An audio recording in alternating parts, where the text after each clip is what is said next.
Père de gloire, ce matin, nous te rendons encore tout l'honneur et toute la gloire. Merci encore de bénir cette émission, la méditation du jour, que nous interpelle par ta grâce, Seigneur, et fait du bien à nos âmes au nom de Jésus-Christ de Nazareth. Amen. Enfant de Dieu, de là où tu m'écoutes ce matin, que la paix et la grâce du Seigneur Jésus-Christ soient avec toi. Ce matin, nous allons toujours continuer dans l'état de l'Église qui sera enlevé. Dans le livre de Éphésiens 5, alléluia, verset 23, Paul va citer comme caractéristique de l'Église qui sera enlevée. Il dit, il faudrait qu'elle soit une Église glorieuse. Et nous allons voir ce qu'est une Église glorieuse. Dans le livre Enfant de Dieu de 1 Samuel 4 au verset 21, la Bible déclare, elle appelait l'enfant Ichabod en disant, la gloire est bannie d'Israël. C'était à cause de la prise de l'arche de Dieu et à cause de son beau-père et de son mari. Elle dit, la gloire est bannie d'Israël car l'arche de Dieu est prise.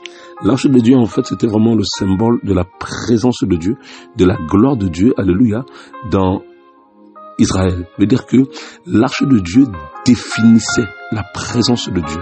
Parce que quand on parle de la gloire de Dieu, il faudrait comprendre que la gloire de Dieu, c'est la présence permanente de Dieu dans un lieu. Alléluia. Nous allons comprendre en fait que la gloire de Dieu a été bannie d'Israël pour une seule raison. Alléluia. Dans le livre de 1 Samuel 2, à compter du verset 12, la Bible déclare, les fils d'Élie étaient des hommes pervers, ils ne connaissaient pas l'Éternel. Et voici quelle était la manière d'agir de ces sacrificateurs à l'égard du peuple.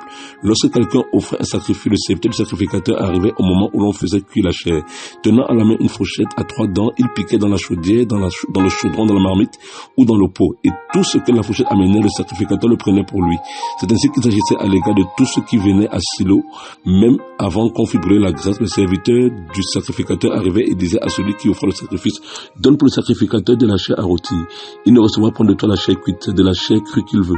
Et si l'homme lui disait, quand on aura brûlé la graisse, tu prendras ce qui te plaira, le serviteur répondait, non, tu donneras maintenant, sinon je prends de force. Ces jeunes gens se rendaient coupables devant l'Éternel d'un très grand péché parce qu'ils méprisaient les offrandes de l'Éternel.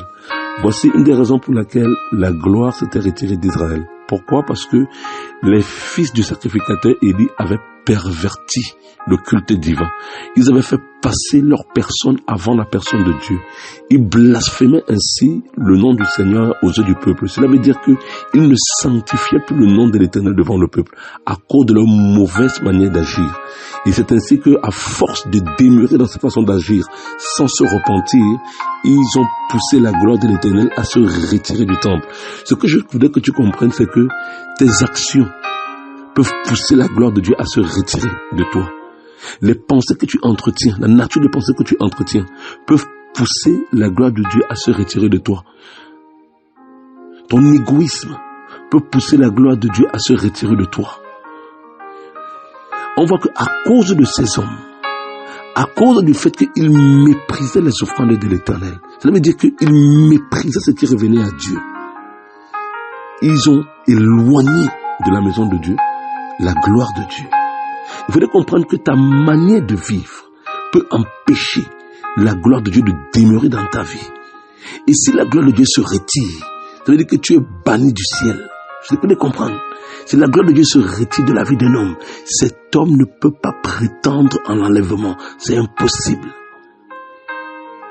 Le péché que tu entretiens de quelque manière, que ce soit la colère, que ce soit l'animosité, que ce soit l'amertume, tout péché que tu entretiens peut bannir de ta vie la gloire de Dieu. Tout ce que tu affectionnes plus que Dieu peut bannir de ta vie la gloire de Dieu. L'attachement à ta personne propre peut bannir de ta vie la gloire de Dieu. Ces hommes avaient élevé leur personne. Dieu avait installé une manière de faire. Le culte devait être rendu d'une certaine manière. Mais eux, ils ne rendaient pas le culte à Dieu conformément à ce que le Seigneur avait prescrit. Ils rendaient le culte à Dieu conformément à leurs pensées charnelles. Parce qu'ils étaient pervers. La Bible déclare que tu ne peux pas offrir le culte à Dieu selon ta volonté. Tu dois offrir un culte à Dieu selon la volonté de Dieu. Donc tout homme qui offre un culte à Dieu selon sa chair, il sera banni de la gloire de Dieu. La gloire de Dieu est sainte. Et pour entretenir la gloire de Dieu, ça veut dire la présence de Dieu. Dieu attend que nous puissions marcher toujours conformément à ses prescriptions et à sa volonté. C'est très important. La Bible déclare que c'est le fruit des lèvres qui confesse le nom de l'Éternel doit être pur, doit être saint. On rend un culte à Dieu dans la sainteté. Donc voilà comment est-ce que les fils d'Élie, à cause de leur manière d'agir, la gloire de Dieu s'est retirée d'Israël. La gloire de Dieu s'est retirée du temple. Alléluia. J'aimerais que tu comprennes ce matin, enfant de Dieu, que Dieu dit qu'il vient chercher une église glorieuse. Ça veut dire une église dans laquelle sa présence demeure permanemment. J'aimerais que tu te poses la question, Seigneur, est-ce que je suis toujours le temple permanent de ta sainte présence? Est-ce qu'il n'y a pas des choses dans ma vie, Seigneur, qui ont commencé à éloigner ta présence sans que même je ne m'en aperçoive? Parce que beaucoup seront surpris, comme les vierges folles. Pourquoi? Parce que n'entretenant plus la présence de Dieu, l'onction de Dieu s'était retirée, elle ne s'était même pas aperçue. Pose-toi la question de savoir si l'onction de Dieu dans ta vie est toujours active pour te préparer au jour du retour du Seigneur Jésus-Christ de Nazareth. Sois béni et que le Seigneur te fasse du bien au nom de Jésus-Christ. Amen. Amen.